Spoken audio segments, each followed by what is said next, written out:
ನಮಸ್ಕಾರ ನಮ್ಮ ಆತ್ಮೀಯ ಕನ್ನಡಾಭಿಮಾನಿಗಳಿಗೆ. ವಿನೂತನ ಮತ್ತು ವಿಶೇಷವಾದಂತಹ ಮಾಹಿತಿಗಳನ್ನು ಕೊಡುವಂತಹ ದನಿ ಸಂಚಿಗೆ ನಿಮಗೆಲ್ಲರಿಗೂ ಕೂಡ ಮತ್ತೊಮ್ಮೆ ಸ್ವಾಗತ. ನಾನು ವೈಭವ್. ಇವತ್ತು ನಮ್ಮ ಜೊತೆ ಎಲೆಕ್ಟ್ರಿಕಲ್ ಬ್ರಾಂಚ್ನಿಂದ ಅಶೋಕ್ ಅವರಿದ್ದಾರೆ. ಅವರು ಯಾವ ಊರಿನ ಬಗ್ಗೆ ಮಾತಾಡ್ತಾರೆ ಮತ್ತು ಯಾವ ವಿಚಾರಗಳನ್ನ ನಮ್ಮ ಜೊತೆ ಹಂಚ್ಕೋತಾರೆ ಅನ್ನೋದನ್ನ ಅವ್ರ ಬಾಯಿಂದಾನೆ ಕೇಳೋಣ. ನಮಸ್ಕಾರ ಅಶೋಕ್ ಅವರೇ, ಯಾವ ಊರಿಂದ ಬಂದಿದ್ದೀರಾ ನೀವು? ನಾನು ನಮ್ಮೂರು ಬಂದು ದೊಡ್ಡನಹಳ್ಳಿ, ಚಳ್ಳಕೆರೆ ತಾಲೂಕು, ಚಿತ್ರದುರ್ಗ ಜಿಲ್ಲೆಯಿಂದ ಬಂದಿದ್ದೇನೆ.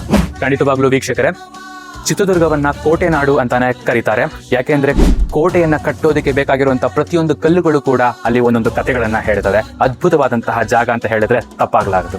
ಅಂತ ಊರಿಂದ ಬಂದಿದ್ದೀರಾ, ಬಹಳ ಸಂತೋಷ.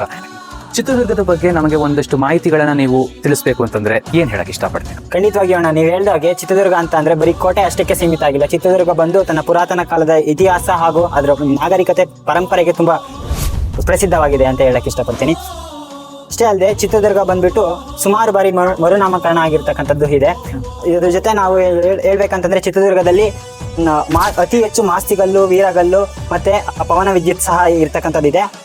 ಅಷ್ಟಲ್ಲದೇನೆ ನಮ್ಮ ಚಿತ್ರದುರ್ಗದಲ್ಲಿ ವಿಜ್ಞಾನ ಸಂಸ್ಥೆಗಳು ಸಹ ಹೆಚ್ಚಾಗಿ ಇರ್ತಕ್ಕಂಥದ್ದನ್ನ ನಾವು ಕಾಣ್ಬೋದು. ಇನ್ನು ಬಂದು ನಾವು ಕೋಟೆ ಬಗ್ಗೆ ಹೇಳ್ತಾ ಹೋಗೋದಾದ್ರೆ, ಚಿತ್ರದುರ್ಗ ಕೋಟೆ ಬಂದು 7 ಸುತ್ತಿನ ಕೋಟೆ ಅಂತೇಳಿ ಕರಿತಾ ಹೋಗ್ತೀವಿ. 7 ಸುತ್ತುಗಳಲ್ಲಿ 3 ಸುತ್ತುಗಳು ನಗರ ಪ್ರದೇಶದಲ್ಲಿ ಇರ್ತಕ್ಕಂಥದ್ದಿದೆ. ಅದರ ಮಧ್ಯಭಾಗದಲ್ಲಿ ಚಿತ್ರದುರ್ಗ ಕೋಟೆ ಇರ್ತಕ್ಕಂಥದ್ದಿದೆ.